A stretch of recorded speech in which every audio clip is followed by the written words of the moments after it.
What's good, family? Welcome back to the Betting Exchange live on MSG. We are recovering from a long betting weekend, and we are still ready to lock in with you and make our bets. Katie Box, John Henson, Jeff Johnson with you, ready for another week. How are we feeling today? I'm feeling pretty good. John, how are you? I'm feeling great. Good games on tonight. A lot of good sports action this week and coming up. I'm excited. Yeah, me too. I did go to my first Yankees game this weekend, and the Yankees did win, and I saw a grand slam. So you're welcome, New York. Yeah, they're probably going to need you for the other 70-plus so games to make sure that everything's on the up and Eric can be the Rangers' good luck charm. I will go ahead and I'll be the Yankees. Exactly. Definitely got to tap into you for all the NBA knowledge. And tap in Vegas for our friend Minty Bets to make sense of all of this crazy betting action going on. Minty, how are you feeling today? I'm feeling okay. I had a very brutal betting weekend, but this is the day we bounce back and make some money because I need it. I'm right there with you. Trust me. Like, we got to shake this up. Something's got to give.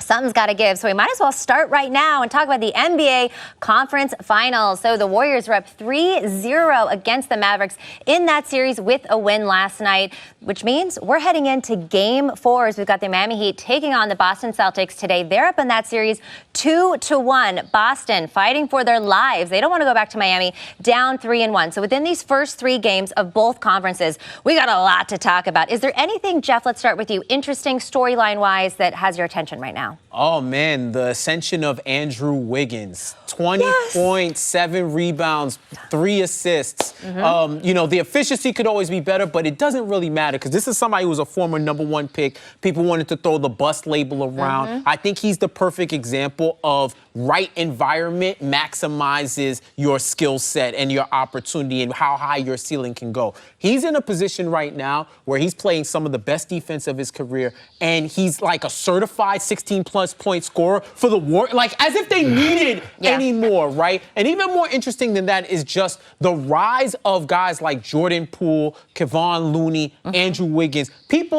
players that people didn't factor into the equation originally of the Warriors. So now that they're here and they're playing on that next level of playoff basketball, they look like that same unbeatable juggernaut. Like, imagine if they had this Wiggins and not Harrison Barnes in 2015. Yeah. Like, there's a lot of things that I think about when I think about some of those similarities to the old teams. But this guy has been someone who's been as reliable, especially his work on the boards, where they're playing small ball in a sense, 6'7", 6'8". That's probably the tallest guy that they'll have out there for their death lineups. He's hitting the boards. He's getting offensive putbacks, playing lockdown defense. Like, this is a guy who, all-star. It felt like he had to keep proving his worth throughout the whole year. And now he's showing in the playoffs that confidence that the coaching staff and the players had in him is paying off. And they just look even scarier than you could have even imagined at the beginning of the season.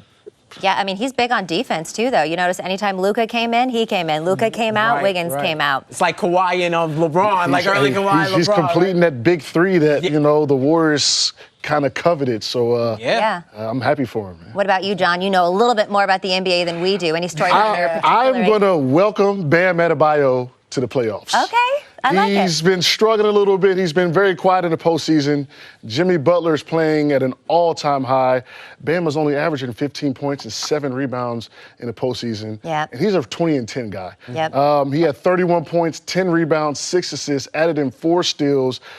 Kind of saved them, right, at the end of the game. Oh, yeah. And with Jimmy out, and hopefully he's playing tonight and he'll be healthy, I think Bam is going to build off this mini slump, and he's going to turn the right way and do what he has to do, especially with Tyler Herro out. They need him to play at a high level. Exactly. They do. I mean, they definitely needed him with Butler out and Herro out as well, and he did step up in a big way. Now, I've been making money on fading him a little bit in this series, so I hope he has a good game, but, might be fading him again Even tonight. when you see the way he rose up in that game, it's almost been like the Celtics didn't have to game plan for him because he hasn't been Bam Adebayo. Yep. I know my pocket's been hurt a little bit because I had faith early on, and it didn't cash in until now, right? So if he can be that player, and arise for them now, then the Heat are well set. He has to be assertive and aggressive, and I think the Heat are primed for a finals run if he can do that. Exactly. Yeah, absolutely. All right, Minty, anything you're looking at?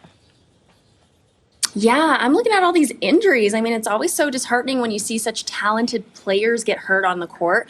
They've worked their butts off to make it this far, and for it to end right here, for them to have limited participation after getting to where they are now, it's just so frustrating, I'm sure. So although I'm rooting for Miami, I'm rooting for a full force matchup and for everyone to do what they've been known to do and for a good game. So yeah, hopefully these injuries, there are no more and everyone gets better.